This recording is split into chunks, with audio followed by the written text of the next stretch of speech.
தாய்க்கிழவி படத்தை டைரக்ட் பண்ண சிவகுமார் முருகேசன் அவர் தான் அடுத்தது சிவகார்த்திகேயன் நடிக்கும் படத்தை டைரக்ட் பண்ணுறாரு. அந்த படத்துக்கு வந்து டைட்டில் வந்து சேயோன் அப்படின்னு வச்சிருக்காங்க. அந்த படத்தை வந்து ராஜ்கமல் ஃபிலிம் சார்பில் கமலஹாசன் தான் தயாரிக்கிறாரு.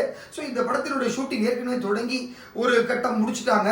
ஸோ அதுலேருந்து தான் ஒரு சின்ன ஒரு கிளிம்ஸ் வீடியோவை இப்போ டைட்டிலோட சேர்ந்து ஒரு சின்ன ஒரு கிளிம்ஸை ரிலீஸ் பண்ணியிருந்தாங்க. அவ்வளவு சூப்பராக இருந்தது. சிவகார்த்திகேயன் வந்து டோட்டலாகவே ஒரு டிஃப்ரெண்ட்டான ஒரு கேரக்டர் அதில் நடிச்சிருந்தார். அதில் ஆர்டிஸ்ட்டுமே வந்து தாய்க்கிழவியில் எப்படி வந்து செலக்ட் பண்ணி நடிக்க வச்சுருந்தாரோ அது மாதிரி ரொம்ப பக்காவான ஆர்டிஸ்ட்லாம் உள்ளே இருக்காங்க.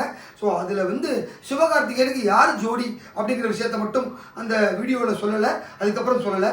இப்போதைக்கு வந்து சிவகார்த்திகேயனுக்கு ஜோடியாக பாக்கியஸ்ரீ போஸ் அவங்கள தான் கமிட் பண்ணியிருக்காங்களாம். அவங்களும் ஷூட்டிங்கில் கலந்துக்கிட்டு இப்போ செகண்ட் ஷெட்யூலில் நடிச்சிட்டு இருக்கிறதா ஒரு தகவல் இருக்குது. ஸோ ஏற்கனவே வந்து பாக்கியஸ்ரீ போஸ் வந்து ஒரு அற்புதமான நடிகை, துல்கரோட சேர்ந்து காந்தா படத்தில் ஒரு அழகான நடிப்பை வெளிப்படுத்தியிருந்தாங்க.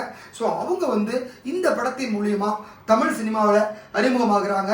ஏற்கனவே காந்தா படம் தமிழில் வந்திருந்தாலும் டைரக்ட் தமிழ் படமாக இந்த படம் அவங்களுக்கு இருக்க போகுது.